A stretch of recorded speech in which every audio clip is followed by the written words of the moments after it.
Hello everyone and welcome to this edition of NASCAR Tragedies. John Nemechek. John Nemechek is a former NASCAR Xfinity Series and Craftsman Truck Series driver who competed from 1994 through 1997. He was the brother of former NASCAR Cup Series winner Joe Nemechek and uncle of current NASCAR Cup Series driver John Hunter Nemechek. As a matter of fact, Joe named his son after his brother. Now, before we get ahead over ourselves, let's begin back at the very beginning. March 12, 1970, John Frank Nemechek was born in Lakeland, Florida.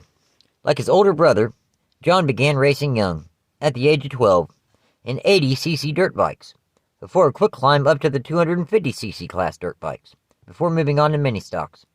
This is where the two brothers raced against each other. Eventually, John would make the jump up to the late model stock cars. Now, when John was not on track racing, he served as Joe's front tire changer on his Busch, now Xfinity Series team.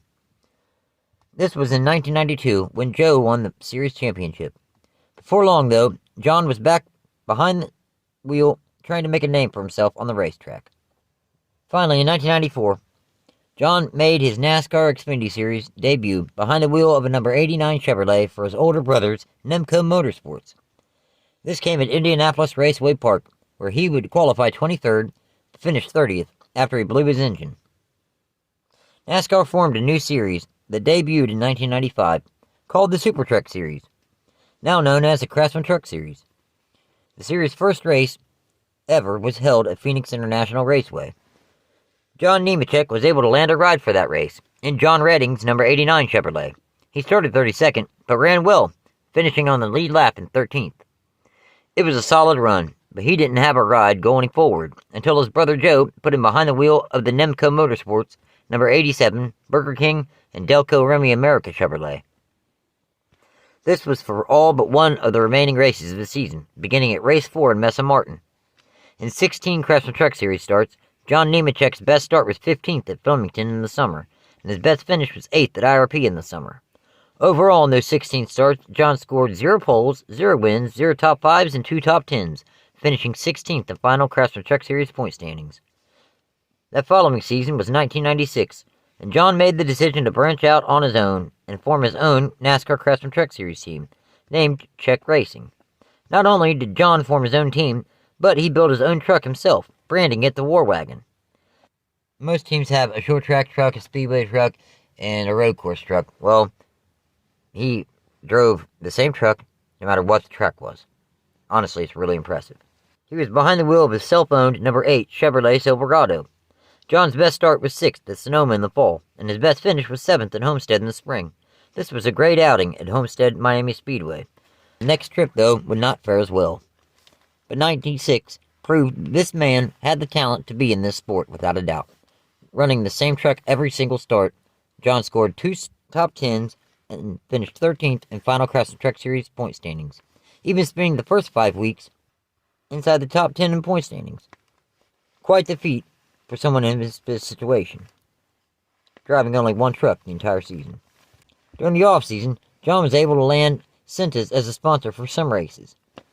This mainly because it was already in the whole NEMCO Motorsports whole little group, because they already sponsored Joe Nemechek in the Xfinity Series in 93.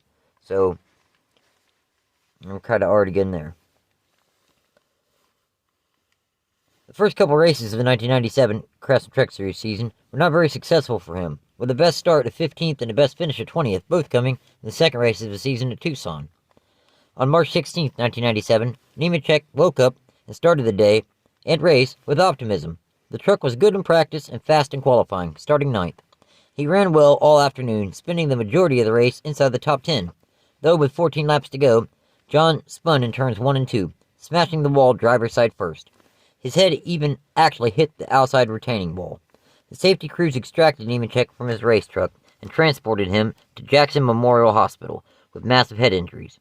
He was put on life support.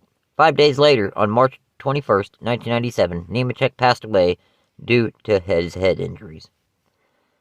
Now, following John's accident, Homestead was reconfigured into a true oval with 6 degrees of banking to reduce the possibility of the kind of crash that John had. Whereas originally, Homestead was shaped like a smaller Indianapolis Motor Speedway. Like basically like a rectangle. And when they reconfigured it, it's basically into a true oval. It's sort of like Atlanta is now, and the original Atlanta, before they ever put the little dog leg in there, and then they took it out. His older brother Joe ended up naming his son John Hunter Nemechek, and he is currently a NASCAR Cup Series driver and has won races in both the Xfinity Series and Craftsman Truck Series. Then in 1999, Joe finally won his first Cup Series race in Loudon, and as he crossed the start-finish line, Joe said, "This is for my brother John. I love you." Now, in all fairness, no, John Nemechek didn't seem to have a ton of money behind him, though he did prove he could both drive and build a race car from the ground up, a trait that really no longer is found in the sport. So what if John Nemechek didn't wreck that March 1997 day at Homestead? I think he would have built himself a nice career in either the Xfinity Series or Craftsman Truck Series as a driver, and make some occasional Cup Series starts. Now, in one Xfinity Series start, John placed 30th at IRP in 1994. And then in 43 Craftsman Truck Series starts, he scored 4 top 10s and 28 top 20s, with a best points finish of 13th in 1996. Thanks for watching, everyone. Take care.